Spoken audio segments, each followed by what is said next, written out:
Yo vine a España cuando tenía 9 años, actualmente tengo 33 años, entonces llevo aquí como unos 24 años más o menos. Cuando yo llegué era una época en la que prácticamente no había inmigración, o sea, yo llegué en una época que no había gente de fuera, por decirlo así. Mi mamá llevaba en España como un año, entonces cuando ella nos mandó a traer, por decirlo así, fue porque ella conoció un español y se iba a casar con él. En ese momento, como nosotros éramos menores, venimos con mi abuela se fue como a los 4 o 5 años de estar aquí. La verdad es que la convivencia tanto con mi madre como con este hombre sobre todo fue muy difícil.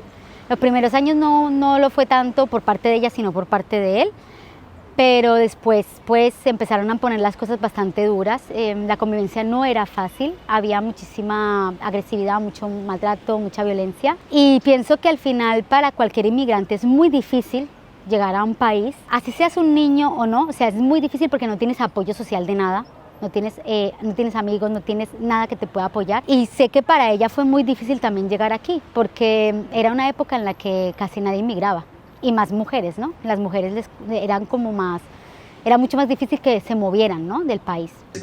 Bueno, Estefanía, ya ahorita estamos un poquito más cómodos. ¿Estás bien? Sí, estupendo. Okay, porque es que en la calle está lloviendo, raro en Alicante, ¿no?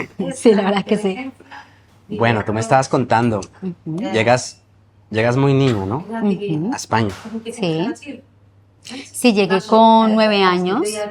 La verdad es que en ese momento, o sea, las cosas han cambiado mucho. Yo sé que hay gente que viene y dice que tenemos muchas diferencias culturales, pero imagínate hace como 25 años. Las diferencias culturales eran mucho más evidentes. Yo cuando llegué, o sea, no había, parece una tontería, pero para una niña que está acostumbrada, por ejemplo, a comer todos los días con plátano macho, aguacate, o sea, no había nada. Plátano macho. Sí, no había nada. O sea, no había ni frutas, no había nada de productos latinos. Las tiendas que lo vendían eran muy poquitas y era re caro. O sea, para mí fue como un choque bastante grande. Y aparte, cuando yo llegué, era una época en la que no había mucha inmigración. O sea, bueno, pero espérate, tú dices que llegas aquí con 9. Sí. O sea, ¿hace cuánto fue? ¿Cuántos años tienes? Tengo 33. Ah, bueno. O sea, es que hablas como si fuera mucho tiempo, pero sí. Hace 24 años. Entonces, han habido muchos cambios, porque el tema de la globalización, el tema de que venga más gente, ha hecho que la cultura española sea un poquito más multicultural. O sea, que se hayan unido también ese tipo de pensamientos, de fiestas también. O sea, aquí, por ejemplo, no se celebraba Halloween. O sea, parece una tontería, pero no había ese tipo de festividades. Yo llegué en diciembre, en Navidad. Entonces, imagínate pasar de una Navidad colombiana a una Navidad española, en una época en la que no se ponían prácticamente luces en la calle. Hay una mosquita por ahí dando vueltas. Está aquí. Yo me bañé.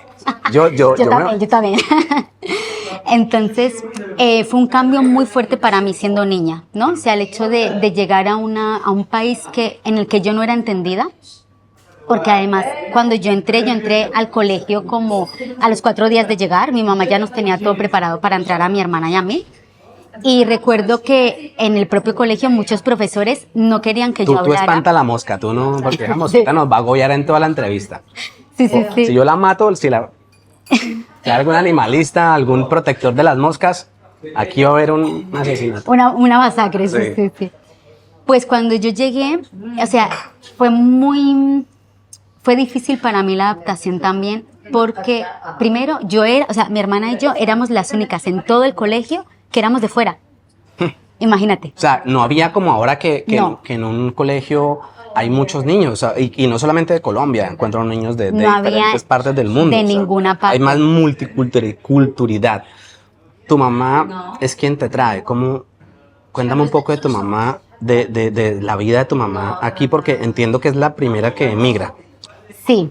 Mi mamá intentó emigrar a otros países antes y no tuvo éxito, entonces emigró a España y durante un tiempo ella conoció un hombre español. Entonces se casó con él, bueno, se prometió con él, y fue cuando nos trajo a mi hermana, la mediana, porque yo tengo 2 hermanas más, pero la otra nació aquí. Entonces digamos que vine con mi hermana Mariana y vine yo y mi abuela. Mi abuela vino durante poquito tiempo porque ella nunca se adaptó a la cultura de aquí. Mi abuela estuvo como 4 o 5 años y ella necesitaba irse, ya era una mujer más mayor, o sea, vino aquí pues a trabajar, a cuidar. Ella trabajaba interina, no se adaptó nunca. Porque imagínate, ella pasó de estar en su casa tranquila a venir a limpiar aquí en otras casas, no ver a su familia. O sea, fue muy duro para ella. Y mi mamá pues conoció a este hombre y fue cuando pues ya nos trajo a nosotras. Y ¿Mamá qué hacía? Mi mamá en ese momento se dedicaba a la hostelería. Ella estuvo muchísimos años dedicándose a la hostelería, estuvo muchos años dedicándose a limpiar, pues a hacer lo que pudiera conseguir. Pero en ese momento, cuando se casó con este hombre, digamos que el hombre se llama Luis, voy a decir los nombres. Él se dedicaba al tema de la construcción y él era el que proveía la casa económicamente, ¿no? Entonces mi mamá Dependían económicamente de él. Sí. Cuando tú llegas, él es el que trabaja y tu mamá en la casa. Mi mamá en la casa, porque él no quería que mi mamá trabajara. No quería que mi mamá trabajara. Bueno, eran otros tiempos, ¿no? Sí, eran otros tiempos, otra mentalidad.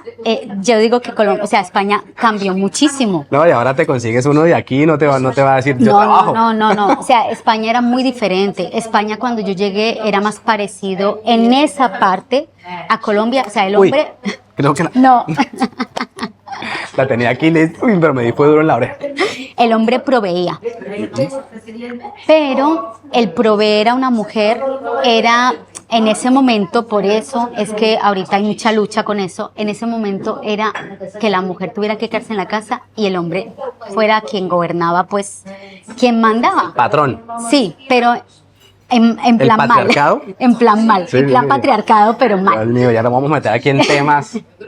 Sí, por eso yo entiendo que la cultura española ha cambiado mucho y por eso yo entiendo que la mujer sea tan feminista, porque claro, es que les evitaban la independencia totalmente. O sea, este hombre lo que hacía era que proveía en la casa, pero él no se encargaba, o sea, él simplemente daba lo de la casa y es lo mínimo, o sea, él ya está. Vale. ¿Cómo era él contigo?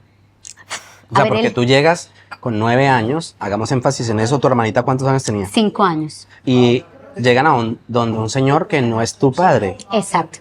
¿Cómo Y él fue nunca esa había tenido relación? hijas. Esa O sea, fue relación como de repente. Claro, tu mamá se casa con él, pero se casa... Él sabía que tenía hijas, pero las hijas estaban en otro país. Exacto. Te, Él no había convivido nunca con... te ponen con- 2 hijos nuevos que no son tuyos ahí. ¿Cómo te va con eso? Es difícil. Es difícil porque él era una persona muy cerrada de mente. A él no le gustaba la música. O sea, nosotros no podíamos escuchar música en la casa porque si escuchábamos, se armaba, pues decía que no, que bajáramos eso. Nosotros éramos niñas, yo tenía 9 años y mi hermana tenía 5, entonces jugábamos, gritábamos, pues como un niño normal, obviamente, estamos jugando. Entonces él eso no le gustaba. Él decía que nosotros no podíamos reírnos a carcajadas, que no podíamos gritar, que no podíamos hacer ruido. Él decía que hacíamos mucho ruido, éramos muy ruidosas. Esa es la palabra que él usaba, ¿no?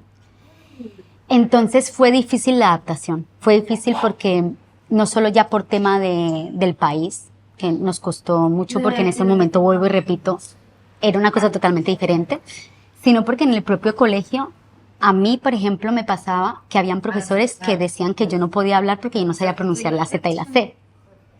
No querían que yo hablara con mi acento. Ceseo. Exacto. No querían que yo hablara con mi acento. Ya hablaremos de eso. Entonces, por eso yo tengo un acento neutro, porque yo tuve que neutralizar mucho las palabras para poder hablar en clase. ¿Tú te sientes que tienes un acento neutro? Yo siento que no tengo un acento de mi ciudad, que es de Manizales. Obvio, sí, pero me refiero. Siento que he perdido mucho el acento, sí. Utilizo muchas palabras de aquí, en frases hechas Ahora de aquí. ahora estás forzando sonar más español latino. No, mi acento es un poco así. ¿Sí? Sí, es un poco así, pero sí utilizo muchas palabras de aquí. Yo, por ejemplo, no digo acá, digo aquí. O utilizo muchas frases como madre mía, o vale, o... Pero el acento, sientes que cuando estás en un entorno o con una persona como yo que está como más allá Sí, que acá, sí. ahí como que... Me esa- adapto más al acento latino, sí. Se me adapta más Si el oído. estuvieras aquí en medio de españoles, tus amigos españoles, estarías con más acento de acá. Sí, Porque te lo pregunto porque suele pasar mucho en los niños que llegan a tu edad, como que están en ese limbo, ¿no? Y por ejemplo, las personas que se exponen en las redes sociales y que hacen un video, suben un video, y son personas que llegaron de niños y que obviamente el acento se les va a pegar de Es acá lógico. y se van. en ese periodo o en ese proceso de adaptación van a sonar más españoles que de su país de origen y eso es un motivo de crítica, un motivo de rechazo por parte de la comunidad hispana que está al otro lado, pero aquí también lo que tú decías, se sufre porque con el profesor, con los compañeros, bueno, entonces tú no sabes que... Te tienes que adaptar. Claro, te tienes que mover ahí en dos aguas. Sí, sí, te tienes que adaptar porque, por ejemplo, a mí me pasaba que los niños no me querían hablar porque yo hablaba raro. Me decían, es que tú hablas raro y no se te entiende. Y, o sea, directamente me rechazaban. Entonces, yo no tuve, o sea, yo los 2 primeros años no tuve amigos. Tenía pues 2 compañeros, pero no, porque se me rechazaba, incluso por mi tono de piel, mis rasgos eran muy diferentes. Ahorita ya estamos muy acostumbrados a ver gente de fuera, pero en ese momento no. Sí, entonces era muy diferente, muy diferente. ¿Sufres? No, actualmente, o sea, No, digo, en ese momento sufres con ese tema. la verdad, yo no lo pasé tan mal. Considero que podría haberlo pasado peor si sufrí como una niña que era, porque al final pues yo venía de tener mis amigos y todo, pero no sufrí tanto con eso. Fíjate que ¿sabes con qué sufrí más? Aunque parezca una tontería. Con el hecho de no poder vivir mi vida como yo estaba viviendo en Colombia. O sea, con el hecho de no comer lo que yo quería comer, con el hecho de no jugar a los juegos que yo jugaba, porque eran muy diferentes, con el hecho de no sentirme como parte de la comunidad, o sea, no sentirme parte de allí. Yo me acuerdo que cuando yo iba a venir a España yo estaba muy feliz, porque yo era como, wow, voy a ir a Europa. O sea, uno tiene, o sea, esto lo voy a decir porque esto nos pasa mucho en Latinoamérica en general. Claro, no Tenemos una idea muy eurocentrista. Pensamos que Europa es la panacea. Europa es, nos va a solucionar la vida. Yo tenía esa idea y también Como un era... ideal. Sí, yo había idealizado Europa y yo me acuerdo que meses antes yo estaba muy contenta porque me iba a venir a España. Y cuando llegué... La voy a matar, la voy a matar. Perdónenme, pero es que está dando vueltas esa mosquita Nos por tiene- aquí, me tiene borracho, pero perdóname, Estefanía. Tranquilo. Ven, parte de que estábamos hablando que tú llegas donde un señor que no es tu papá. Sí, No sé si tú me puedas hablar cómo es esa relación, o sea, porque lo tocas como por encima, pero no sé por qué me da la sensación que eso te dificultó mucho las cosas y Fue que muy nunca difícil. hubo una relación. fue muy difícil. O sea, eso es lo que te iba a decir, que para mí no fue tan difícil el hecho de estar en otro país, porque la verdad yo tengo que estar muy agradecida con España porque me ha dado todo, sino el hecho de mi entorno en casa. En casa fue para mí muy difícil. Primero porque no nos adaptamos nunca, digamos, a la manera que él tenía de tratarnos. Era una persona muy, muy fría, muy evitativa. Él no entendía que éramos niñas, ¿no? Él quería que nosotras nos comportáramos pues como que viniéramos y ya siguiera todo igual. ¿Nunca las quiso? Yo no sentí que nunca nos hubiera querido, la verdad. O sea, yo nunca sentí por él parte de amor, nunca, nunca, la verdad. El problema empezó cuando yo tenía como 11 años, 2 años después, que él empezó con un tema muy, muy fuerte, que es que se volvió adicto a la heroína y a la cocaína. Sí. Entonces, esto ya empezó a dificultar mucho las cosas en casa. O sea, tú imagínate vivir con un adicto. O sea, nosotros, mi hermana y yo, veíamos como él, o sea, voy a decir una cosa muy fea, pero es así. No, tú dilo como suena, tranquila. Él estaba en la mesa de la sala y él se esnifaba las rayas de la cocaína, ¿no? Y él consumía heroína, él se lo chupaba. inyectaba. Sí, sí. Delante sí, de sí. ustedes. Sí, él se calentaba con la... cuchara. Yo en ese momento yo no era consciente de todo eso, ¿no? Pero yo veía que calentaba una cosa en la cuchara que era marrón, me acuerdo del color prácticamente, y luego se la inyectaba. Y claro, todo eso era un problema muy grave. Primero porque nosotras éramos niñas, No lo entendían.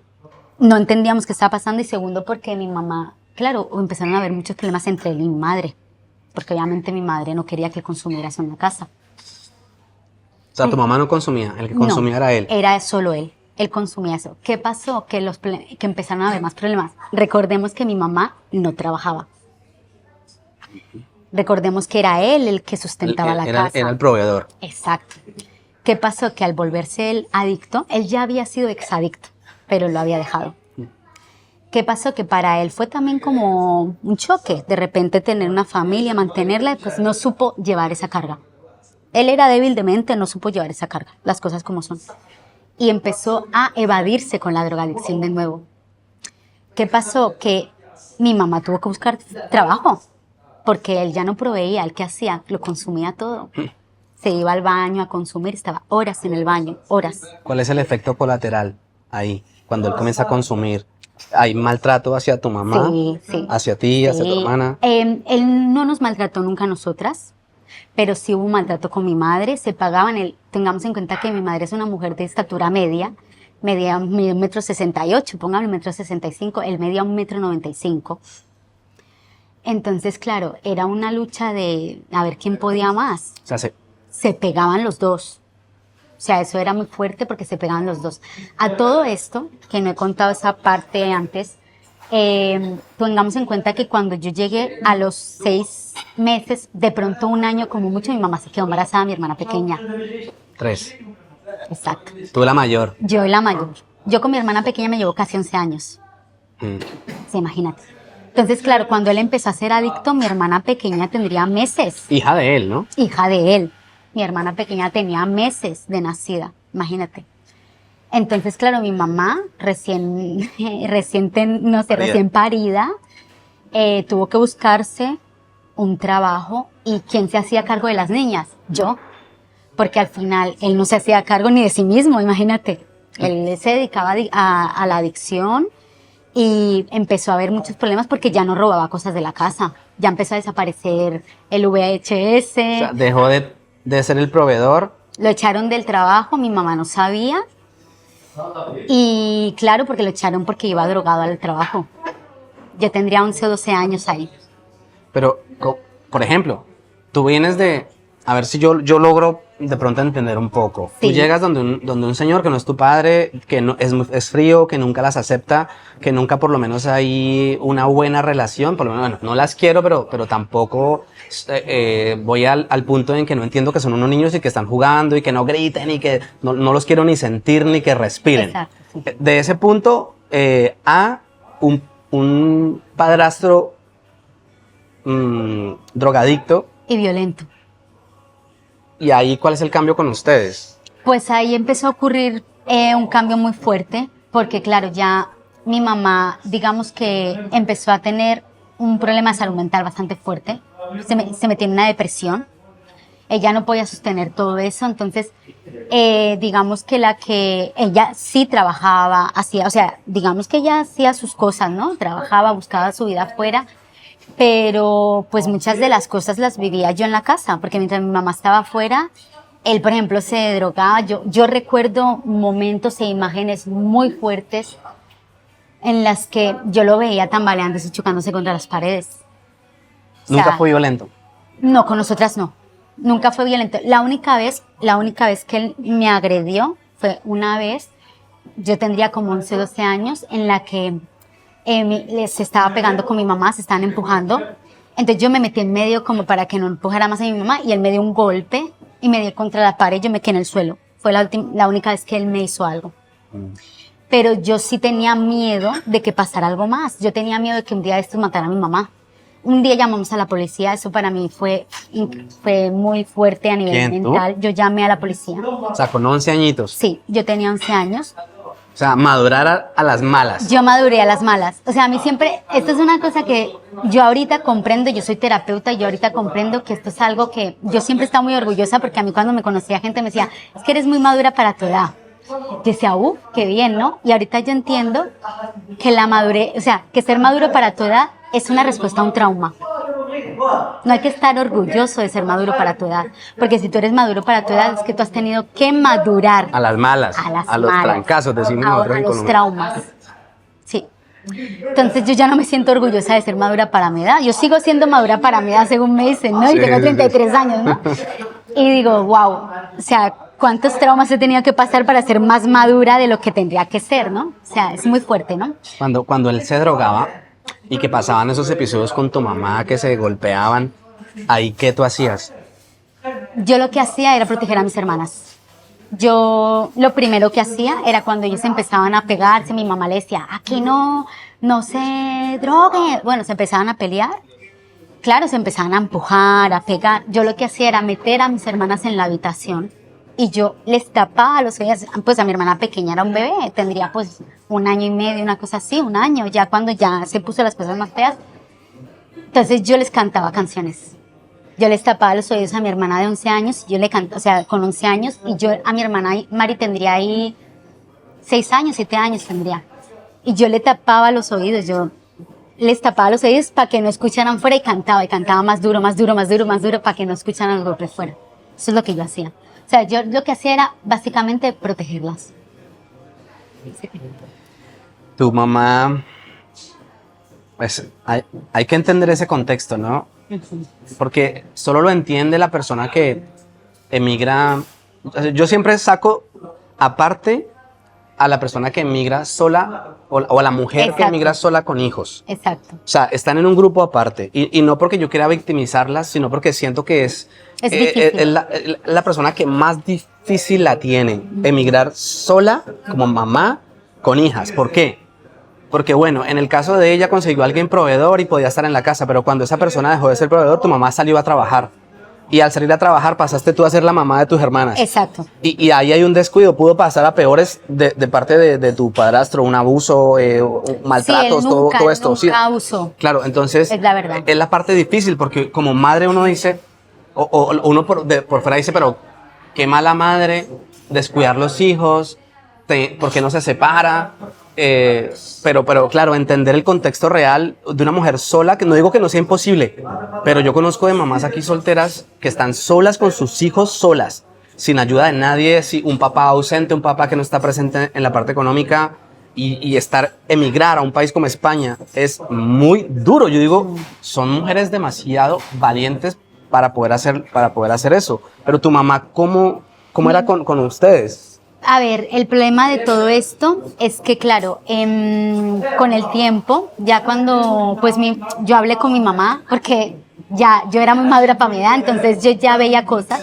Entonces yo hablé con mi mamá, yo le dije, mamá, tú no puedes aguantar esto por nosotras, tú tienes que ser libre, tú te tienes que liberar, tú tienes que amarte. O sea, yo le hablaba mucho y un día ella decidió dejarlo. Yo tendría como 13 o 14 años cuando ya lo dejó. Nos fuimos a otra casa. Tengamos en cuenta que cuando ya lo dejó, él ya era un adicto, o sea, él vive ahora en la calle. ¿Ahora vive en la calle? Sí, él estuvo un tiempo en la cárcel y él ahora vive en la calle. Él no tiene casa, él vive en la calle, ¿vale? Entonces, cuando ella lo dejó, ya él estaba muy inmerso en la adicción, ¿no? Entonces nosotras nos mudamos y claro, mi mamá ya ahí se tuvo que buscar más trabajos para poder sostener la casa. Trabajaba muchas horas, o sea, ella trabajaba desde por la mañana hasta por la noche. Pongámosle que salía a las 8 de la mañana y llegaba a las 11 de la noche. O sea... Y tú en la casa como ama de casa. Claro, entonces la que se quedó en casa cuidando a mis hermanas soy yo. O sea, era tan fuerte todo esto que mi hermana pequeña pensaba que la mamá era yo.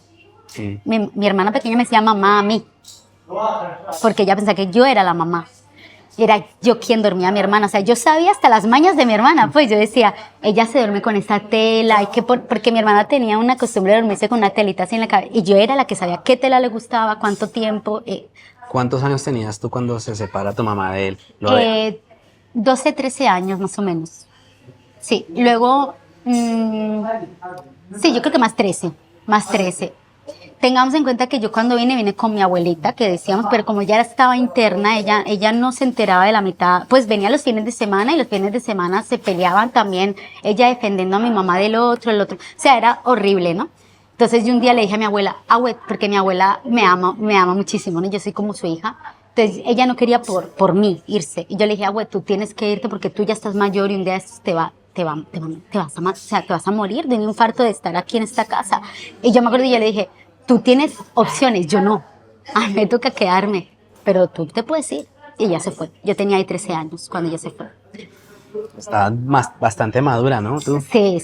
para tener ese tipo de conversaciones. Yo era súper madura. O sea, yo era la que... Mi madre lo dice, si yo me acuerdo cuando tú tenías como 11, 12 años que estábamos hablando en la calle y tú me decías, tú tienes que dejarlo porque él no te quiere. Él prefiere la adicción a estar contigo. O sea, yo le decía unas cosas que eran demasiado para mi edad, ¿sabes? ¿Qué pasó? Que claro, yo me hice cargo de todo, yo a veces llevaba al colegio a mis hermanas, las recogía, o sea, yo me hacía cargo de todo, contando de que yo tenía que hacerme cargo de mis estudios también, porque yo estudiaba. ¿Tú cocinabas? Todo, yo aprendí a cocinar con 9 años. Sí, sí, sí, yo con 9 años yo ya podía, yo ya cocinaba, yo ya sabía hacer todo. Yo ya con 13 años ya llevaba como 5 años de experiencia de cocinera, ¿no?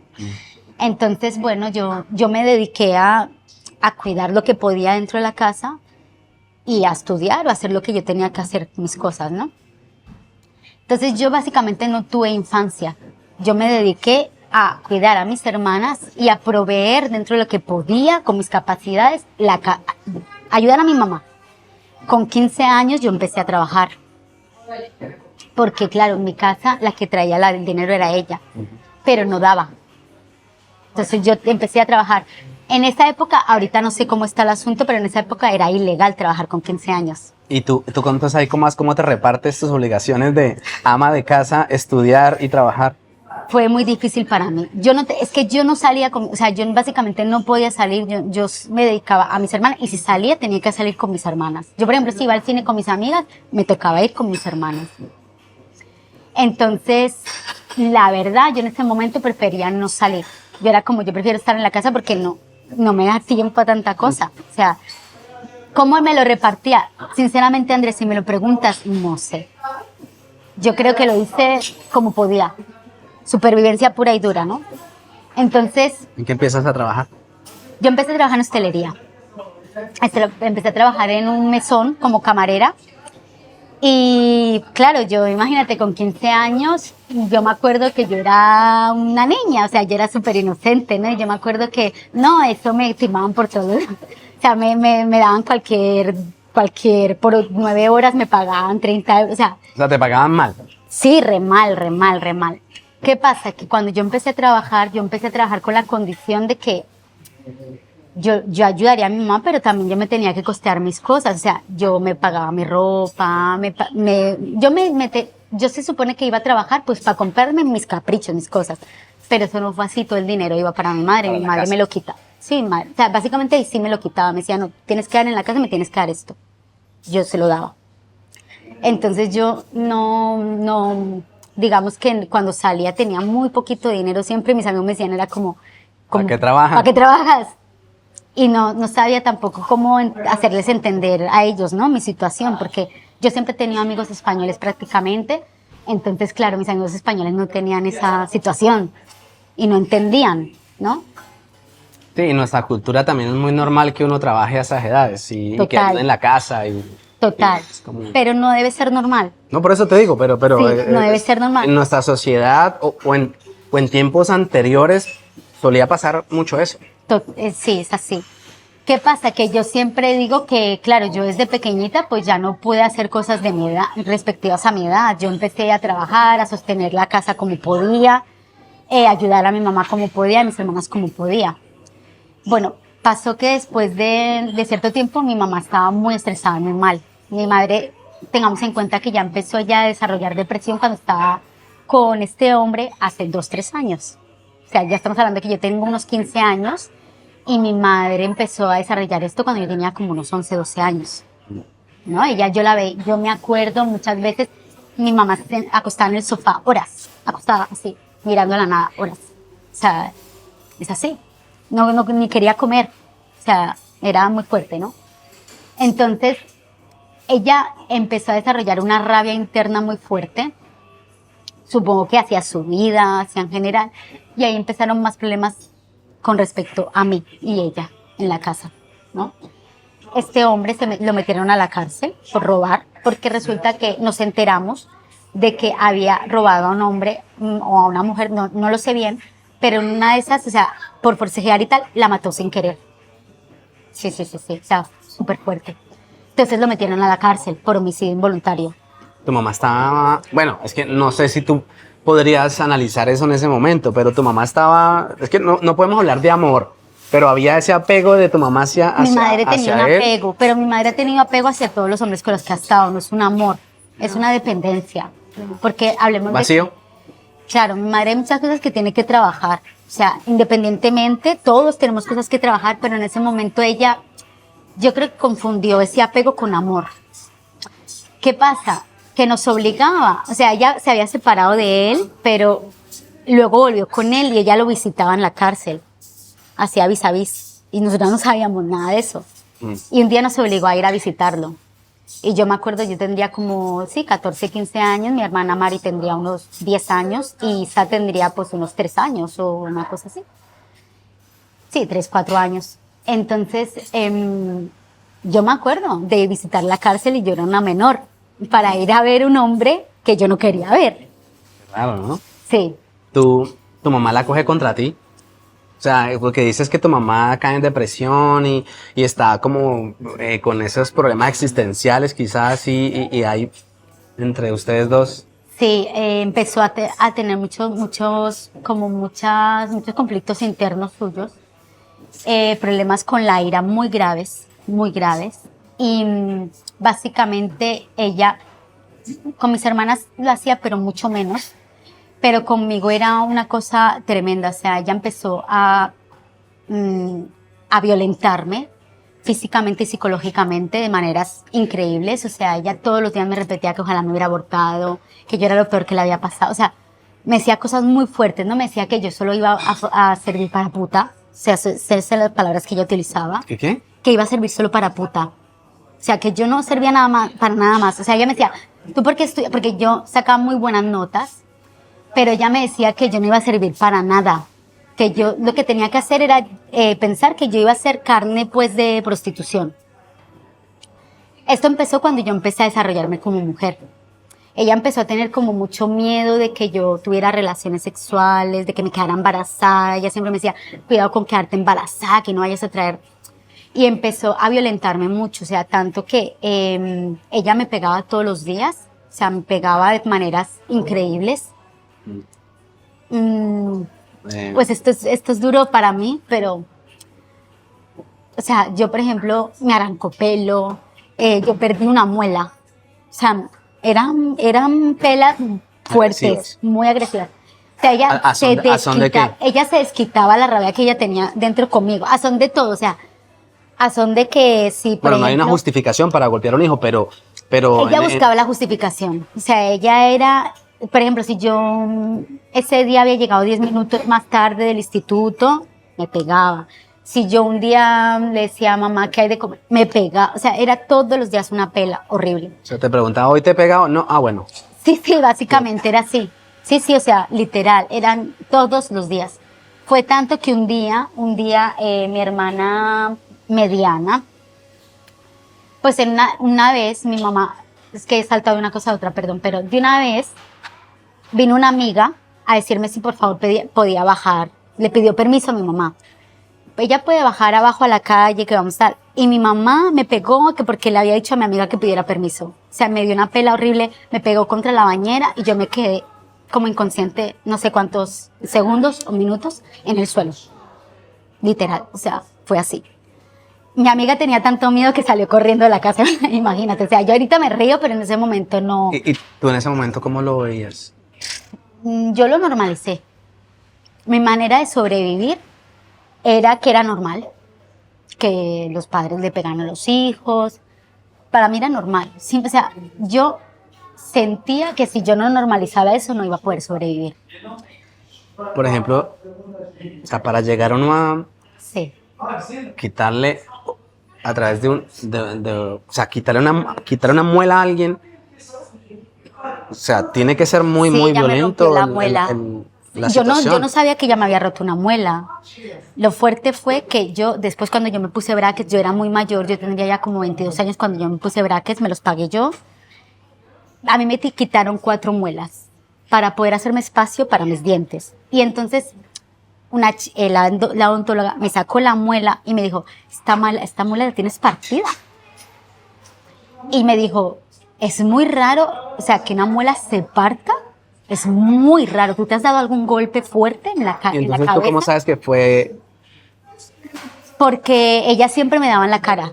Ella siempre me daba en la cara o me arrancaba el pelo, me arrastraba.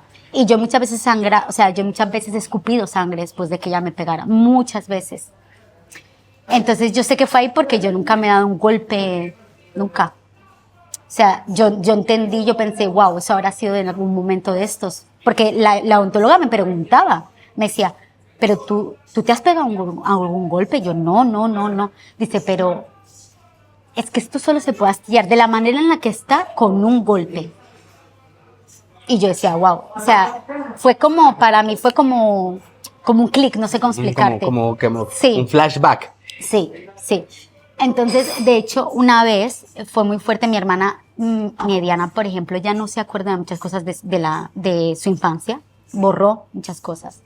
Pero ella sí se acuerda de momentos muy precisos y muy concretos. Una vez en la que mi mamá se acostó encima de mí, o sea, se sentó encima de mí, me ahorcó, me empezó a ahorcar. Y yo me acuerdo que en ese momento yo me estaba quedando como inconsciente, yo me estaba yendo. Y yo escuchaba a mi hermana de lejos, mamá, la vas a matar, suéltala que la vas a matar. O sea, yo estaba yéndome ya. Y entonces mi hermana la jalaba a mi mamá. Yo la veía, o sea, no sé cómo explicarte, yo la veía como lejos. ¿Tu mamá consumía? No, mi mamá no consumía nunca. O sea, que todo eso era a raíz de una ira repentina, o siempre desde que estaban en Colombia era violenta. Mi mamá ha sido violenta, siempre. Pero digamos que aquí lo que me pasó es que yo aquí no tenía ningún apoyo. Yo aquí no tenía ninguna persona que pudiera decirle, hey, para, o sea, ¿qué estás haciendo? No tenía tíos, no tenía, mi papá es un papá ausente, mi papá nunca estuvo. Entonces, yo creo que si yo hubiera estado en Colombia, alguien de mi familia hubiera dicho, hey, ¿qué está pasando? ¿No? O sea, mi abuela sí me defendía mucho de eso.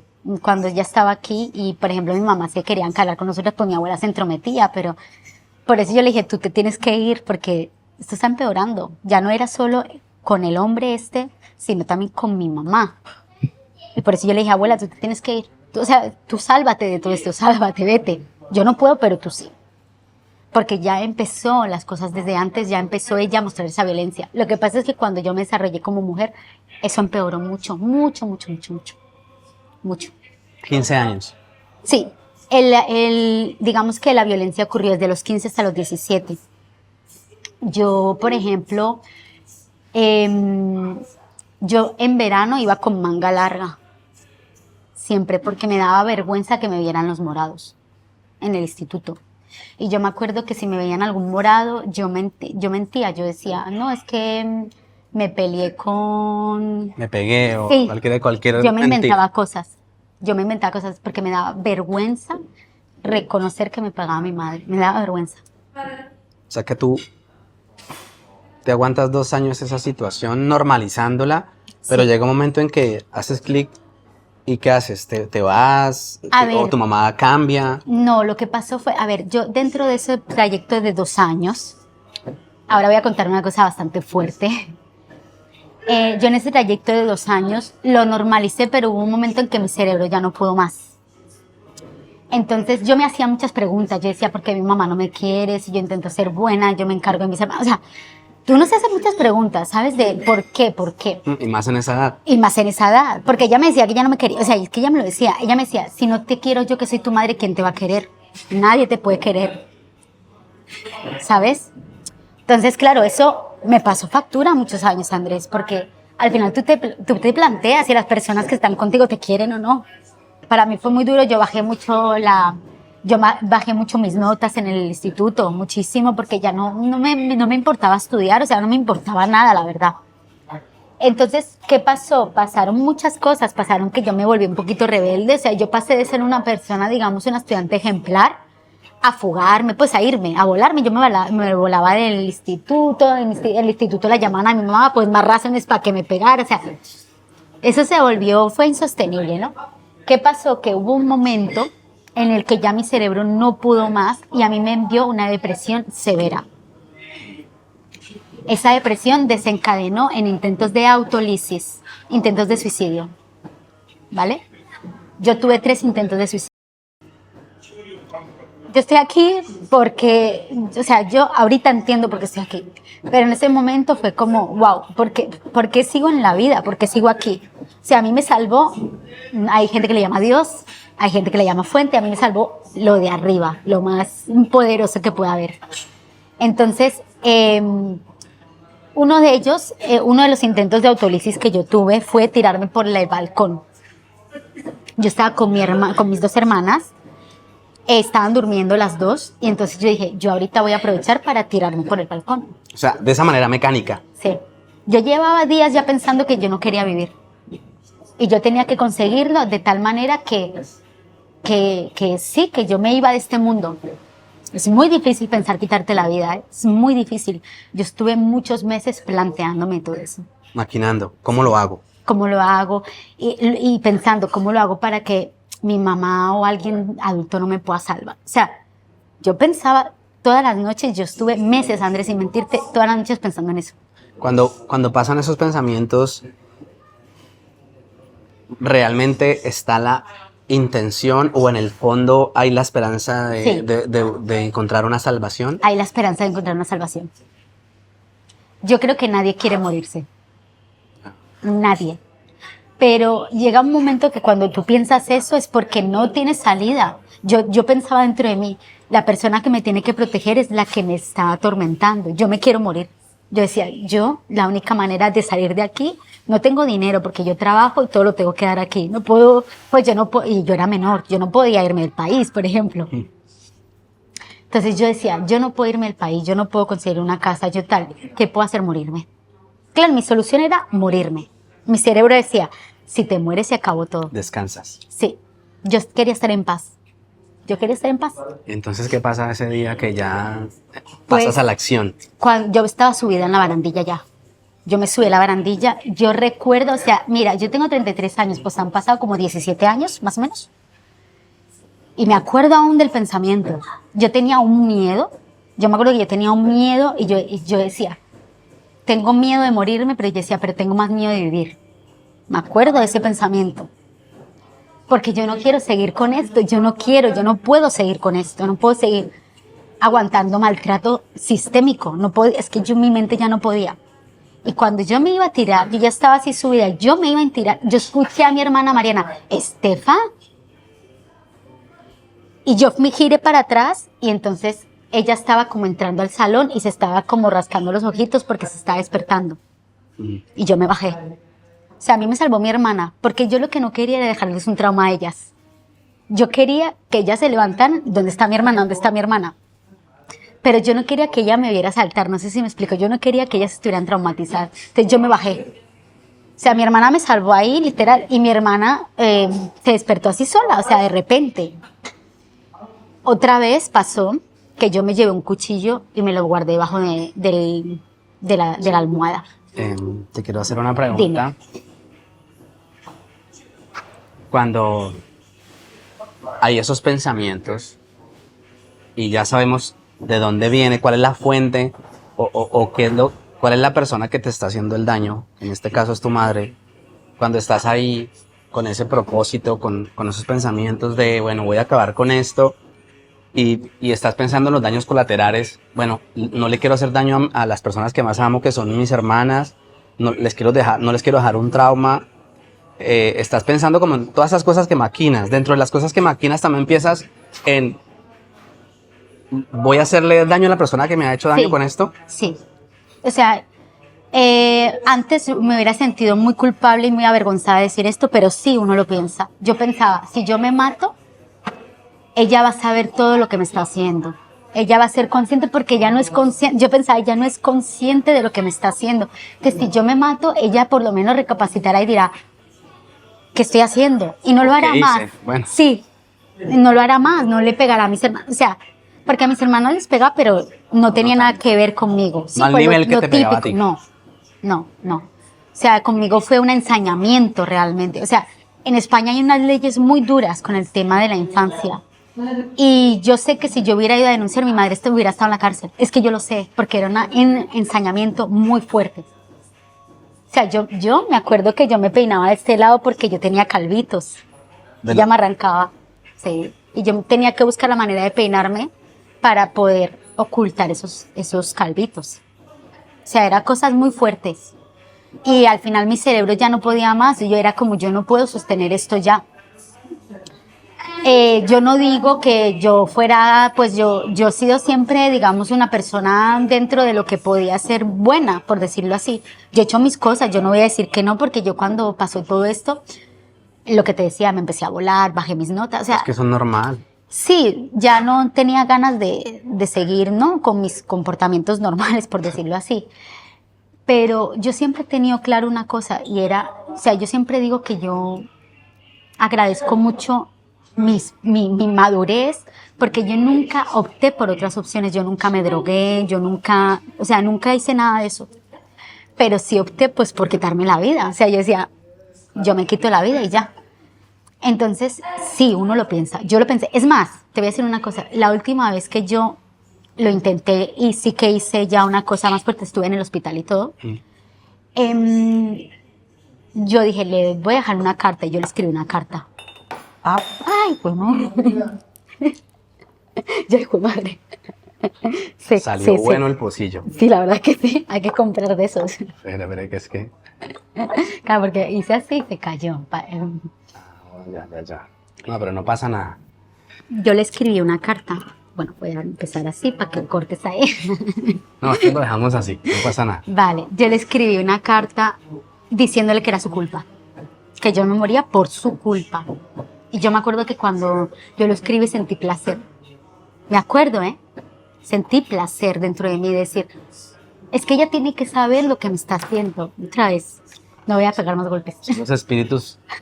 O sea, yo pensé cosas muy feas, cosas que a mí me asustaban. Yo pensaba cosas que yo decía, ¿cómo puedes atreverte a pensar esto? Pero por otra parte era tan fuerte, o sea, yo tenía rabia hacia ella, pero una necesidad de que me quisiera tremenda. De llamar su atención. Sí. ¿Y cómo es ese episodio? ¿Terminas en el hospital? ¿Por qué? Bueno, yo terminé en el hospital porque me tomé lejía. Entonces me hicieron, bueno, yo estuve mala, o sea, eso también, por eso digo que a mí me salvó todo desde arriba. ¿Cómo maquinas tú eso? Es decir, si tomo lejía, ¿qué va a pasar? ¿O es simplemente escucho por la calle? ¿O de dónde saca una persona que tomando lejía se va a ir? Yo siempre he sido bastante inteligente, por decirlo así. Entonces, ahí ya había internet. Yo me acuerdo que ahí teníamos que ir a locutorios para ir a internet, no teníamos propio ordenador ni nada de eso. Y yo lo busqué por internet. Yo busqué qué puedo utilizar en casa, qué bebidas, qué cosas, veneno, cosas que yo pudiera obtener fácilmente para yo irme. Yo lo busqué. Entonces yo preparé todo, pues yo preparé la carta, todo. Y yo tomé lejía. ¿Qué pasó? Por eso te digo que a mí me salvaron de arriba. Mi mamá vino antes del trabajo porque ese día no había faena entonces me encontró en el suelo vomitando. Yo estaba vomitando. Entonces ella me vio vomitando y yo no le dije que me había tomado lejía, obvio. Esto es una cosa que si ella lo ve, lo va a descubrir ahorita realmente. No sé si en el hospital seguro que sí le dijeron, porque me hicieron un lavado de estómago. Entonces yo vomité, entonces ella me vio vomitando, entonces me dijo, te llevo al hospital. Yo no quería ir al hospital. Decía, no se me va a pasar, pero sí, claro, yo estaba vomitando mucho, entonces ya me llevó al hospital. Y en el hospital me preguntaron, claro, me dijeron tal, bueno, me hicieron un lavado de estómago, me hicieron como con un tubo, bueno, me hicieron varias cosas. Porque ellos me dijeron, ¿qué te pasa? ¿Tú sabes por qué estás así? Entonces ahí ya me dio miedo. Y yo dije, me voy a morir de verdad. O sea, ya ahí como que a uno le entra el miedo, ¿sabes? Yo dije, uy, me voy a morir de verdad. Entonces yo le dije, me tomé lejía. Y me dijeron, ¿y por qué? Y yo me inventé. Porque mi novio me dejó. Sí, la razón. Yo dije que mi novio me había dejado. Entonces quedó como un episodio de una persona... ¿Tú no involucraste a tu madre ahí? No. Yo dije que mi novio me había dejado. Dije, mi novio me dejó, entonces... Por eso yo te digo que yo era muy inteligente para también ocultar todo lo que me hacía mi mamá. ¿Y tu mamá, o sea que tu mamá nunca se enteró la verdad? Yo creo que a ella, creo que se lo dijeron, porque yo era menor. Pero no la razón por la que... No, ella pensaba que era porque mi novio me había dejado. Ella se creyó eso. Sí, claro. Sí, ella se lo creyó. Ella se lo creyó. Que era totalmente mentira, además. O sea, pero yo como quedé... Yo sabía que yo tenía ahí 16 años. Y claro, yo tenía 16 años, entonces yo sabía que en el hospital se lo iban a creer. Dirían, no, una adolescente tonta, enamorada, mira qué tonta que se toma. como los adolescentes a veces pues se pierde la cabeza uno, yo pensé lo más rápido es que yo diga que me dejó mi novio y por eso yo me quise matar. Y ya, quedó en un episodio así, me hicieron lavado de estómago y ya, y como yo también tenía muchos problemas de estómago, yo tenía muchísimos problemas de estómago, los problemas de estómago vinieron también por la ansiedad que yo padecía.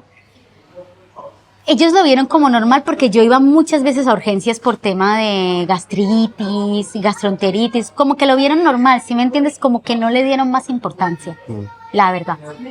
Quedó como un episodio fortuito de una persona entusada, no sé cómo llamarlo. Tú tenías en ese momento 16 años. Sí. Pero eso tiene que parar en algún momento. Sí, paró con 17. Bueno, durante este proceso, mi mamá, claro, yo un día le dije a mi mamá que yo me quería matar, que yo me quería morir, que hablamos como a los días, que porque yo había hecho eso, entonces yo le dije, no, es que yo me quiero morir, yo me quiero morir. La carta nunca salió a la luz, o sea, yo la quemé. Un poquito para acá.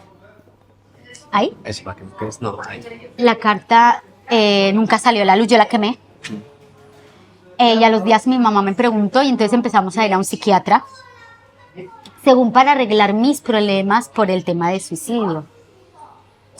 ¿Qué pasa? Que yo iba con mi mamá a esas sesiones y el psiquiatra era muy inteligente y se dio cuenta de que el problema no era ese, que el problema era dentro de la casa. El origen. Exacto. Entonces un día le dijo a mi mamá, bueno, yo voy, mira, yo pienso que lo ideal es que tú ya no vengas más con ella, sino que os voy a atender a las dos, a cada una, tú por un lado y ella por otro.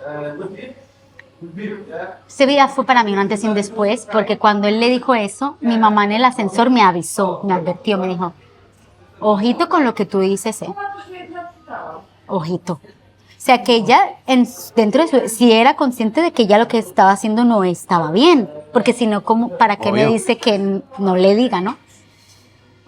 Eso fue fuerte, porque del miedo yo me meé en los pantalones. ¿Ahí? En el ascensor. Yo me meé en los pantalones. Me meé en los pantalones. Yo tenía una chaqueta y me la puse así por delante. Yo me meé ahí. Del miedo que me dio. O sea, de que me advirtiera eso y yo decir, yo no puedo decir nada. Durante varias sesiones, yo, cuando estuve con el psiquiatra, yo nunca, él me intentaba sacar, ¿sabes? No, pero ¿y en tu casa? Y yo le cambiaba de tema. Este psiquiatra nos lo pagó la pareja de mi madre en ese momento. Ella estaba con otro hombre, no tiene nada que ver con el hombre anterior, y fue él el que pagó la terapia. Dijo, vosotras no podéis seguir así, o sea, hay que buscar un terapeuta. Pero la verdad, yo no tuve narices de decir todo lo que pasaba en mi casa. Yo sí le dije a él, sí, tengo problemas con mi mamá, tal, pero nunca verbalicé tanto, porque a mí me daba miedo de que la denunciaran. Me daba miedo de que si la denunciaba, como mis hermanas eran menores, ellas se acabaran en un centro de menores. A mí me daba mucho miedo eso. ¿Qué pasó? Pasó que yo con 17 años más o menos, conocí a, digamos, mi pareja, una de mis parejas más importantes en ese momento. Él y su familia me ayudaron muchísimo. Y pasó que él no sabía nada de lo que pasaba en mi casa. Yo siempre estaba con morados y con cosas, pero yo siempre le decía por lo mismo, no, me peleé en el instituto. Yo me montaba mis películas, ¿sabes? Para que no supiera nada. Y él peleaba mucho conmigo y me decía, pero porque siempre estás peleándote, es que no lo entiendo, es que, ¿sabes? Y un día pasó que yo ya cansada del maltrato, mi mamá me pegó una pela y yo le cogí la mano así, o sea, simplemente le cogí. Y ella dijo que yo la había pegado. Usted me pegó, ¿cómo se atreve a pegarle a su mamá? Y me echó de la casa. Me dijo, coja sus cosas y se me larga de aquí. Y me echó de la casa. Ese día yo tenía labio roto, o sea, estaba hinchada, estuve varios días hinchada y todo, que los padres de Carlos, que era mi pareja en ese momento, me hicieron hasta fotos. Ellos querían denunciar a mi mamá, yo les decía que por favor que no. La cuestión es que cuando ella me echó de la casa, yo me bajé a la calle, pasé una vergüenza, o sea, tú no te imaginas la vergüenza que yo pasé porque todo el mundo me miraba. Me miraban así, claro, yo no me había visto la cara, yo me vi después. Yo tenía aquí estaba como morada, o sea, pues sí me entiendes, desfigurada, o sea, estaba, se nota que me habían pegado. Y yo me escondí debajo de un coche. porque me daba vergüenza que me viera la gente. Entonces yo me escondí así bajo un coche y yo estaba mirando los pies de Carlos, porque los zapatos de Carlos se reconocían a kilómetros. Entonces yo buscaba los zapatos de Carlos. Cuando yo lo vi venir, salí del coche, entonces yo lo esperé fuera y ya él cuando me vio me dijo, ¿qué te pasó? ¿Qué te ha pasado? Entonces ya le dije la verdad, yo le dije, mi mamá me pega. ¿Cómo que te pega? Uf, se puso fatal, o sea, la mamá de Carlos quería ir a hablar con mi mamá, bueno, le quería pegar, o sea, fue horrible. Y yo, no, por favor. Entonces, claro, ellos dijeron, te vas a venir a nuestra casa, o sea, a esa casa no vas a volver más. Y yo, tú no puedes volver a esa casa. Y ellos me acogieron en la casa. Al día siguiente, yo fui a recoger mis cosas. Me acompañó mi excuñado en ese momento. No, eso también fue horrible. Fue horrible porque se suponía que mi mamá no iba a estar. Días antes habíamos dicho de irnos ese domingo, era un sábado, nunca se me va a olvidar, imagínate. Pues ese domingo iba a irnos a Aqualandia. Entonces, claro, cuando yo abrí la puerta y vi que no tenía chapa, que estaba gente dentro, yo temblé. Yo dije, mi mamá está aquí dentro. Yo pensaba que ella se había ido. Por eso yo fui a recoger las cosas. Si no, yo no hubiera ido, yo hubiera ido en otro momento. Fue ella y mi madre vino, pero súper enfurecida. ¿Usted qué hacía aquí? Lárguese de mi casa.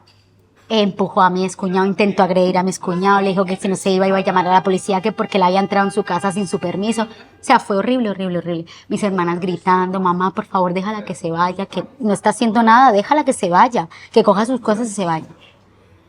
Entonces, bueno, mi excuñado dijo, yo no me voy a ir, señora, y se quedó dentro de la casa. Dijo, yo no me voy a ir, yo sin ella no me voy a ir, o sea, olvídate de ese cuento porque no me voy a ir. Entonces ella me dijo, bueno, te doy 5 minutos. Tú en 5 minutos vas a coger lo que tú puedas coger, pero ni se te ocurra coger lo que yo te he dado de ropa, solo lo que tú te has comprado con tu dinero. No vas a coger más.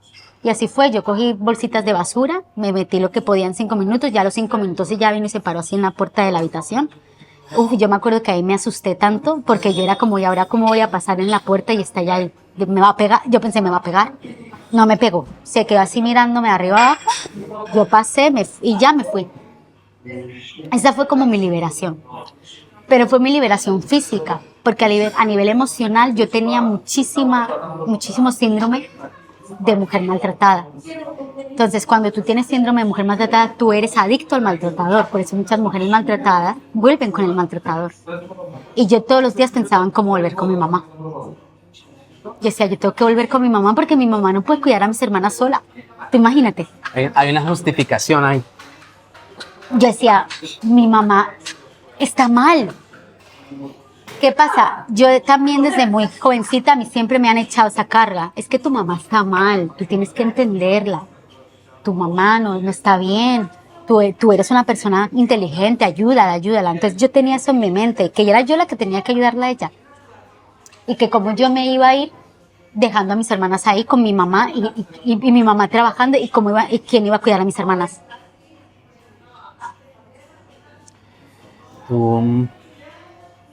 Quiero hablar un poco de la actualidad como para hacer un contraste porque ahora tienes 33, vas para 34 años.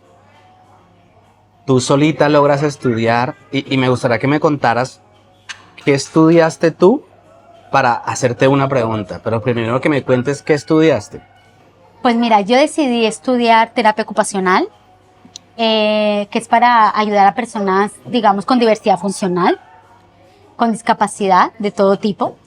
Y luego me especialicé en salud mental y me especialicé en neurología, ¿no? En el cerebro, en conocer todos los secretos del cerebro, ¿no? Porque eso es lo que a mí me gustaba. Yo la verdad desde muy pequeña sabía que yo quería ayudar a los demás. Entonces yo opté o por psicología y lo de terapia ocupacional me vino por casualidad. O sea, eso es otra cosa que los de arriba me lo dieron. Entonces yo me gradué en terapia ocupacional, yo estudié aquí en la Universidad UMH, en la de Elche, y luego me hice varias maestrías. ¿Cuáles? Hice la neurología, experta en neurología, en neurorehabilitación cognitiva. Hice experta en salud mental desde terapia ocupacional. Hice varios cursos de disfagia, problemas conductuales, tema de habilidades sociales, mentoring, liderazgo. Y hace poco que descubrí más partes de mí, porque yo pienso que todo el mundo siempre se va descubriendo. Descubrí que tenía unos dones y me he formado para poder ayudar con esos dones. Entonces yo me he formado en constelaciones familiares, me he formado en registros akáshicos, me he formado en manejos de energía, que manejo chakras, manejo muchas cosas energéticas. Y eso es lo que yo me dedico actualmente, a unificar las dos, ciencia, como yo le digo, ciencia con esencia, ciencia con terapias alternativas. Que yo pienso que no somos solo un físico, un cuerpo, somos también un alma y tenemos que verlo desde esa parte. Después de todo lo que estudias, ha pasado mucho tiempo del episodio o esos episodios con tu mamá, esa época con tu mamá. Tú ahora como profesional, ¿qué piensas de tu mamá? O sea, mirando al pasado, ¿cómo lo entiendes? O ¿cómo puedes, desde una óptica profesional, decirme, a mi mamá le pasaba esto era lo que pasaba en la casa? Porque eso era una cosa en ese momento y una cosa ahora. Sí, claro. Mira, yo he de decir que estoy muy agradecida conmigo misma de haber hecho un proceso de sanación tan fuerte, porque yo empecé un proceso de sanación desde muy jovencita, para poder entender como profesional, o sea, y como digamos experta en el campo del cerebro, que fue en lo que yo me especialicé. Yo entiendo que mi madre a nivel neurológico y a nivel psicológico no estaba bien. Mi madre era una persona enferma, una persona con un trastorno que se diagnosticó en su momento cuando fuimos al psiquiatra, le diagnosticó depresión severa y bipolaridad, ¿vale? Pero yo creo que en su momento, cuando se le diagnosticó, no estaba bien diagnosticada. Yo creo que en ese momento se le diagnosticó así porque tenía esas fluctuaciones. Pero yo pienso que en ese momento, o sea, mi madre lo que tenía que sanar eran muchas heridas de la niña, muchas cosas que ella no sanó y que hizo que estuviera mal y que a través de ese dolor que ella sentía, me utilizara a mí como saco de boxeo. Pues, o sea, básicamente ella era una niña no sanada. Ella era una niña que estaba en un cuerpo de adulta y que no trabajó en sí misma. Vale, pero eso tiene efectos en ti. Sí. Efectos negativos hacia ella. ¿Tú cómo la perdonas? ¿O no la has perdonado? Yo la he perdonado. Mira, yo hubo muchos años, no voy a mentir que voy a decir, ay no, esto fue muy fácil. No, esto ha sido una cosa muy difícil para mí. Muchísimo. Yo sigo todavía perdonando cosas y entendiendo cosas, pero yo ya entiendo que mi mamá no estaba bien. Nadie puede dar lo que no tiene. Mi mamá no ha tenido ese amor, ella no ha tenido esa autocompasión, entonces no puede tener compasión con los otros. ¿Hay una justificación por parte tuya? Yo creo que no. O sea, ¿tú estás justificándola a ella? No, yo creo que lo hago desde el entendimiento. Yo la he justificado muchos años. La he justificado en pro de también... pero ¿cuál es la diferencia entre justificarla y entenderla? Sentirte en paz. Yo no me sentía en paz justificándola. Yo sentía rabia. Yo lo decía, pero me daba rabia. De la boca para afuera la justifico, pero por dentro yo estaba rabiosa. Sí. Sin embargo, yo ahora siento paz. Siento paz cuando hablo de ella. Yo, en el momento en el que estoy hablando hoy aquí, lo hago desde... Obviamente yo no voy a quitar lo que pasó. Yo no voy a mentir, ni voy a decir, no, ella no me hizo nada. No, porque eso sería mentir. La historia pasó así. Pero digamos que yo entiendo la casuística. Y entiendo que para ella tampoco fue fácil. No fue fácil emigrar sola. En una época en la que la inmigración no estaba. O sea, ella fue muy valiente. Yo tengo que decir que mi mamá fue muy valiente. Gracias a ese paso, yo he podido estudiar y formarme, y de pronto no sé si en Colombia hubiera sido así, no lo sé. No puedo decir lo contrario porque no lo sé. Entonces, agradezco muchas cosas, y en parte también te voy a decir una cosa. Yo estoy muy feliz por la persona en la que me convertí a pesar de eso. Yo no voy a decir gracias, porque muchas veces intentamos romantizar. No, gracias a una violación. No. Yo he sufrido también abuso sexual y sé lo duro que es todo esto, ¿no? Entonces, no hay que justificar desde ese punto, pero sí hay que saber que uno con la actitud y la fuerza puede sacar lo que sea. Yo he transformado esa rabia. Cuando me preguntas, ¿me estás justificando? No, porque yo antes utilizaba la rabia como justificación, era como que lo decía, pero siempre sacaba un pero pero podría haber hecho más. ¿Sí? ¿Me entiendes? O decía, no, pero igual que yo hice, yo también soy adulta, yo he ido al psiquiatra y he ido al psicólogo porque ya no va. Yo siempre decía eso, yo decía, por culpa de ella me toca ir a mí. Vale. ¿Y cuál es el rol de tu madre entonces en esta historia? ¿Tu madre es la antagonista? ¿Es la mala de la historia? ¿O es otra víctima más? Mira, te voy a responder desde la parte de la espiritualidad, ¿vale? Ella es una víctima más de otros sistemas y otro entorno, por eso ella no puede aportar más. Sí, siempre podemos elegir cambiar las cosas como yo las cambié. O sea, no vamos a decir, no se puede cambiar. Sí se puede cambiar, porque yo podría elegir cada día de mi vida maltratar a otros o podría haber elegido otras partes. Claro, pues tú decides si rompes el patrón o no. Exacto, tú decides si rompes el patrón. Pero para romper el patrón hay que ser muy valiente. No es fácil romper el patrón. No es fácil ir en contra de pensamientos del clan. Ahora, en la actualidad, ¿has tenido esa conversación con tu madre frontal? He hablado a veces con ella, pero mi madre no se acuerda de la mitad de las cosas. Su mente, para protegerla a ella de esa culpa, lo borró todo. Ella sí sabe que me ha hecho cosas, porque ella sí dice, hija, yo sé que te hice cosas horribles, pero ella no quiere someterse a esa conversación porque sabe que se tiene que someter a la culpa. Ella no está dispuesta a eso. Entonces, ¿cómo es la relación ahora? Es una relación cordial. Yo a veces, muy pocas veces hablo con mi madre, pero a veces cuando hablo, le hablo normal. Yo hubo muchas veces en las que yo le hablaba a mi madre tirante, ¿sí me entiendes? Le hablaba como con rabia. Ella me hablaba y yo como... Y además también yo le hablaba mucho con doble sentido. Sí, la sátira, sí, echarle el yo vainazo. Siempre he sido muy... Como siempre he sido así, frontal. Digamos... Sí, aparte de frontal, yo soy una persona muy... Pues yo con mi madre nunca me he enfrentado, me daba miedo. O sea, yo tenía mucho pánico a ella, ¿no? ¿Ahora le tienes miedo? No, para nada, para nada. Mi madre utilizaba el miedo para que tuviéramos respeto. O sea, ella confundía el respeto con el miedo. Y eso es lo que pasa muchas veces en Colombia y en Latinoamérica en general. Los padres confunden el miedo con el respeto. Es que usted me tiene que respetar. Te va a respetar cuando tú te respetes a ti mismo y tú seas respetable. Pero con miedo no se consigue respeto, se consigue miedo y se consigue rechazo. Pasa como en las relaciones sentimentales, que te desenamoras de un padre. Te acostumbras a vivir sin el padre. Pero en ese sentimiento que uno ve a su madre, a su padre, como muchas veces los ve como héroes, como sí, claro, yo no veo uno vive enamorado de sus padres muchas veces. Pues desde el sentido de la palabra enamorado de una manera diferente, ¿no? Pero hay ese desenamoramiento de un padre, o sea, que uno deja de querer a una madre por lo que ha hecho. Sí, la dejas de querer. O sea, yo no digo que no la quiera, pero yo tengo un sentimiento de indiferencia. Es como si fuera una expareja, le tienes un respeto y un cariño, sí, pero como no... por allá, pero... Sí, no quiero que le pase nada malo. Pero que tú, por eso yo lo hacía la analogía con el amor de pareja, porque uno está enamorado, uno idealiza a esa persona, la ve como la persona perfecta, muchas veces siente que no puede vivir sin ella, pero cuando se le pasa ese enamoramiento, pues es un recuerdo más. Exacto, es así.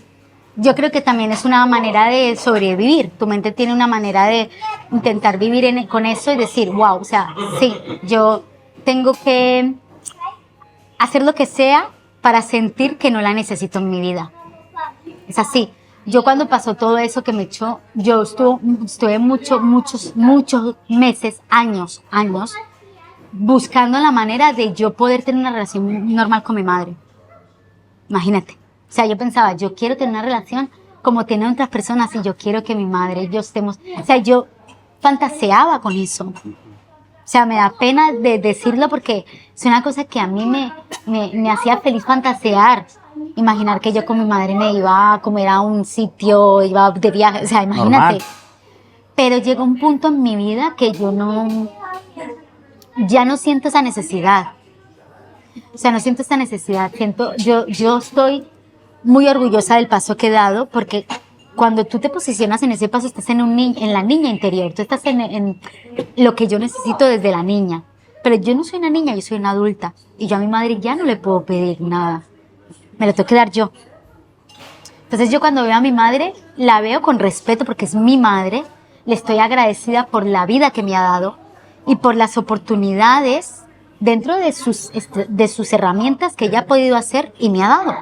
Porque el hecho de estar aquí ahorita es una oportunidad que solo ella, dándome la vida, me la dio. O sea, imagínate, yo ya llegaba a ese nivel de decir, no, gracias por darme la vida, mamá. O sea, gracias, me has dado el regalo más preciado que es la vida. Y eso que yo he pasado por un momento que yo no quería mi vida. Y quería desaparecerla, ¿no? Pero es muy curioso porque cuando tú empiezas a meterte en este mundo espiritual, empiezas a entender muchas cosas. Yo entendí que mi mamá hizo un papel muy importante, ya que me preguntaste antes qué papel había hecho, muy importante en mis propios aprendizajes vitales. Yo tenía que defender mi brillo, defender mi autoestima, a pesar de que alguien importante no lo hiciera. Mi madre siempre me dice, tú no vas a valer para nada. Vaya prueba. Sí, es así. Tú no vas a valer para nada, tú no sirves para nada, tú te vas a tener que prostituir, olvídate de esto, o sea, eres tonta. Me decía muchas cosas que hoy en día sé que no es así. ¿Tu mamá te ha pedido perdón? Me ha pedido perdón, pero, como te digo, yo siento que es un perdón no genuino. Siento que es un perdón como yo sé que te he hecho cosas malas, perdón, pero es lo que te digo, ya nunca se ha enfrentado a esa conversación. Entonces, ¿cómo puedes pedir perdón por algo que ni te acuerdas? Claro, ¿Sí me pero entiendes? de algo se debe acordar, claro, ¿no? Ella dice que ella se acuerda, pero no se acuerda. Yo, por ejemplo, a veces le cuento cosas, o mi hermana, no, mamá, tú hiciste eso. Mentira, ustedes me quieren en contra. Mamá, si no te acuerdas no me vas a poder pedir perdón. Y si tú lo niegas, ¿cómo te vas a pedir perdón? O sea, ¿Pero hace falta ese perdón o ya da igual? ya no hace falta. Hubo muchos años en los que sí hacía falta. Pero yo ya la perdoné, porque te voy a decir una cosa, Andrés, el perdón no es para los otros, el perdón es para mí. Entonces yo ya me perdoné por querer ese perdón. Yo ya no lo necesito, yo ya sé quién soy. Yo no necesito que mi madre me valide, que venga y me diga, perdóname porque te hice cosas malas. Yo ya sé que yo fui una víctima, yo ya lo sé. Yo no necesito que ella venga y me diga, yo he sido muy mala contigo, Estefanía, perdóname. No, yo no necesito eso. Yo sé que ella fue mala conmigo, pero también sé que dentro de sus posibilidades hizo lo que pudo. Entonces yo ya me perdoné a mí misma y yo ya no quiero que ella haga ese papel. Llevamos hablando toda la mañana y hasta ahora estoy entendiendo lo que haces. Bueno, sé que estudiaste un montón de cosas, pero ahora estás mezclando un tema espiritual con lo que has estudiado. Quiero que me digas, ¿qué haces tú ahora? O sea, ¿cuál es tu rol en este mundo ahora? Pues mira, yo comprendí muchas cosas con este rol. Por eso te digo que yo, por eso entendí que no me tenía que ir de este mundo. Por eso me salvaron de arriba. Porque yo vine a hacer algo más. Entonces yo no me podía ir. Porque yo tenía que venir a ayudar a los otros a que vieran su potencial. Eso es lo que yo hago ahorita. Yo ahora quiero que la gente entienda que tu pasado no determina tu futuro. Porque si hubiera determinado, yo sería carne de vulnerabilidad, carne de violencia. Yo estaría con un hombre que me maltrata. Yo estaría con, no sé, 10 hijos, ¿no? Teniendo desde los 16. O sea, me pongo en un estado, no que tener hijos sea malo, no, sino embarazándome desde muy jovencita porque claro, no me hubiera protegido, o sea, a eso me refiero. Habiéndome drogado, viviendo en la calle, o sea, hubiera podido pasar muchas cosas. Si tú lees las historias de la gente que pasó lo mismo que yo, digamos que yo no soy lo normal. Que siguen como un patrón, ¿no? Siguen un patrón, sí, siguen un patrón. Yo cuando he ido a psicólogos para que me ayuden en ciertas, y conocen mi historia, porque obviamente ahí ya indagan más, me dicen, es que tú no eres el patrón. Tú no eres lo que tendrías que haber sido. Pero siempre hay como una secuencia y una consecuencia. Exacto. Entonces, por eso yo entiendo que lo que uno ve en sí mismo es muy importante. Yo estuve muchos años viendo en mí misma que no valía, que yo no era nadie, que yo qué venía a hacer a este mundo. Pero llevo muchos años trabajándome, hubieron muchas personas maravillosas como los padres de Carlos y Carlos que me apoyaron y creyeron en mí, o sea, y otras personas que me han hecho ver mi luz. Entonces, ¿Tú das como que terapias ahora mismo? Yo hago terapias, hago sesiones, hago terapias, digamos, terapias psicológicas, lo voy a decir entre comillas porque no están así, pero son terapias psicológicas que mezclan la espiritualidad con la ciencia. Y es buena. Es buena porque recién empezamos a hablar, no que sea clarividente ni nada de eso, sino que eres muy sensible a lo que la otra persona pueda pasar o pueda sentir y chévere eso porque son pocas personas las que lo hacen de manera genuina. Yo soy de los que soy muy escéptico a ese tipo de cosas que van un poquito más allá de lo sobrenatural, por decirlo así.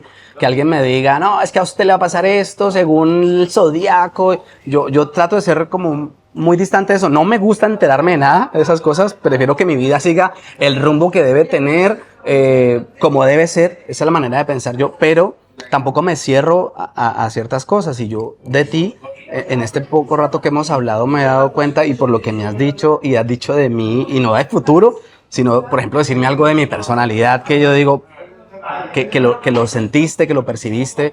Eso me parece chévere porque además es una buena forma de ayudar a muchas personas, no solamente desde ese punto de vista profesional, sí, porque un psicólogo a uno lo ayuda, un psiquiatra te medica, Exacto. El psicólogo te escucha, te guía, pero tener esa parte tan sensible desarrollada es importante. Tienes una página de internet. Sí. ¿Cómo filtras a esa gente a la que le echas la mano, ayudas y a la que le brindas también pues tus servicios como profesional? Pues mira, yo tengo hace poco, digamos que hace un añito que emprendí con este proyecto porque yo me dedicaba a la ciencia 8 años, ¿no? Pero yo dije, no, yo tengo que dedicarme a algo más cercano, como tú dices, a llegar al alma, a ver más allá. Porque yo pienso que tenemos que abrir nuestra mente y ser expansivos, abrir el paradigma, ¿no? Entonces yo ahorita lo estoy haciendo, tengo página web, me llamo Rehabilitación con Alma, ¿vale? O sea, es un servicio para los enfermos del alma. Sí, Okay. sí, total. O sea, si alguien está enfermo del alma. Total, si no te sientes Ahí te pleno, tiene. o sea, yo tengo pacientes que me vienen porque yo tengo todo, pero no me siento pleno, Estefanía. Yo te voy a hacer una ayudar. pregunta, pero no la puedes responder, Vale, ¿vale? vale. Es difícil, ¿eh? No responder. Yo estoy enfermo del alma. No respondo. Tú ya sabes la respuesta. Calla. Ok, ¿cómo te encuentran las personas? Pues mira, me encuentran por Instagram como Rehabilitación con Alma. Me encuentran en página web www.rehabilitacionconalma.com. Me encuentran por TikTok también, Rehabilitación con Alma, 2 As al final. ¿Y yo qué hago? Pues mira, yo hago talleres, hago retiros, hago sesiones individuales. O sea, yo hago todo lo que sea necesario como para ayudar a la persona. Yo la verdad es que no trabajo, digamos, para mí ninguna persona es igual. Todo el mundo tiene sus, digamos, yo no veo diagnósticos. A mí si alguien me viene, que yo tengo depresión, eso me da igual. Yo lo que necesito saber es qué potencias tienes, qué capacidades vamos a sacar de eso. Yo veo a la gente como una capacidad. ¿Sí me entiendes? Yo no lo veo como... A mí me da igual el pasado. Obviamente hay sesiones en las que me cuentan y porque es importante, ¿no? Pero para mí eso no va a limitar a nadie. Entonces, ¿cómo me pueden encontrar? Por esas páginas, me pueden hablar por privado, o sea, por el Instagram, por el mensaje privado, tal. Rehabilitación con Alma. Y me van a ver. Yo hago muchos vídeos también. Hablo sobre espiritualidad, sobre neurociencia. Dentro de nada en Asturias tengo un retiro. Si alguien quiere venir, o sea, en este mes tengo 3 días de retiro. Espectacular. Y sobre todo, yo quiero que quede claro, o sea, que nosotros mismos tenemos el poder de salir adelante. No podemos esperar que nadie nos salve, ni papá, ni mamá, nadie. Somos nosotros quienes tenemos que tener una mente fuerte y tenemos que tener una convicción. O sea, nosotros mismos tenemos que salir de ahí. Yo durante muchos años justificaba que mi vida era, a ver, pues yo no sé, yo no encontraba trabajo de terapeuta, estuve muchos años sin encontrar y estaba con la hostelería. Y yo justificaba todo eso, es que si yo hubiera estudiado en el momento que tuve que estudiar, porque yo repetí 2 años, como me fugaba, me hicieron repetir 1 año y luego yo entré más tarde a la universidad. Entré en vez de con 18, pues con casi 20, ¿vale? Entonces como que uno siempre busca, no, si no me hubiera pasado esto. Cuando yo estudiaba, mientras estudiaba en la universidad, yo tenía que trabajar en 3 sitios diferentes para poderme pagar la universidad, imagínate. Y yo no podía salir con mis amigos, yo tenía 20 años y yo era trabajar, estudiar, ¿para qué? Para pagar mi casa y para pagar mis estudios, porque yo vivía ahí con mi expareja. Y obviamente los dos teníamos que aportar, ¿no? Entonces, la verdad, yo sí tenía una sensación de injusticia muy fuerte. Yo veía a mis compañeros y yo decía, sí, porque ellos pueden estudiar solo y yo no, joder, me daba rabia, ¿sabes? Es que si no hubiera sido por mi madre, no sé qué, y mi padre que nunca estuvo, o sea, siempre echaba la culpa. Eso no funciona así, porque yo ahí estaba en la víctima. Yo ahí estaba en la víctima y yo no tengo que estar en la víctima, yo tengo que estar en la adulta. Yo tengo que buscar soluciones. Bueno, pues yo ahorita no lo pienso, yo digo, bueno, ahorita que estoy emprendiendo, entonces me toca, habrá momentos en los que tú que eres autónomo lo sabes, que ganas más, ganas menos, o sea, es así, es verdad. Entonces, uno tiene que estar en el adulto. Tú imagínate que yo me pusiera, no, es que claro, si mi madre me lo hubiera puesto más fácil, yo no tendría que estar así. O sea, no, eso ya pasó. Yo estoy en un proceso de sanación, porque voy a decir una cosa muy importante, este proceso no va a parar nunca. O sea, la gente que piense que va a sanar y... Que borrón y cuenta nueva, no. No, esto es de por vida, porque van a salir más y más cosas. Ahora, yo te digo una cosa, yo estoy en un momento que estoy feliz. Yo me siento feliz, yo me siento plena. Yo lloro de la felicidad. Yo vivo con mi hermana ahorita y mi hermana me dice, o sea, ¿por qué yo porque estoy feliz, o sea, no ves la maravilla del mundo, ¿cómo no voy a llorar? O sea, lloro de la felicidad, estoy agradecida por lo que yo he podido hacer con todo esto, Andrés. Si a mí no me hubiera pasado eso, yo no sería la que sería hoy. Yo no podría ayudar. ¿Sabes también qué me hace buena, Andrés? Que cuando viene gente a mí y me cuentan algo, yo he vivido eso. Yo solo he vivido. Ya no te voy a ayudar solo por teoría, es que yo he vivido por lo que tú has pasado. Yo he vivido por violaciones, he vivido por abuso físico, psicológico, contacto con drogas, o sea, por prácticamente todo. Desafortunadamente, no sé si es desafortunadamente, pero es así. Es la vida. Es la vida. Entonces, a mí no me sorprende nada lo que yo escucho en terapia. Pero lo que sí que es verdad que yo tengo una capacidad para ver lo bueno de eso. Cuando a mí me empiezan a decir, no, porque olvídate de eso, vamos a darle la vuelta. ¿Qué es lo que tú puedes hacer con esto? ¿Qué es lo que tú puedes generar? ¿Qué vas a generar con esto? Ah, tal, mi historia. Monetiza tu historia si quieres, no sé. Haz algo con esa historia. Pero lo que no puedes hacer es quedarte ahí llorando. Eso no se puede hacer. No te voy a mentir, yo cuando cuento mi historia me duele, porque todavía hay una parte que uno es vulnerable y le duele contarla. O sea, nadie que haya pasado un proceso duro, yo creo que nunca te curas del todo. Siempre hay una parte que le duele, pero no gobierna mi vida. Eso no gobierna mi vida. Mi vida la gobierna esto que estamos haciendo, conocerte a ti, tener la oportunidad de mostrar quién soy, conocer gente maravillosa, lo que me da la vida. Yo, mira, con lo que se me está despertando ahora, Andrés, yo estoy creando un método energético que todavía no lo he lanzado, pero sé que cuando lo lance va a ayudar a un montón de gente y tú no sabes lo agradecida que estoy por eso. Por eso yo no me pude morir en ese momento.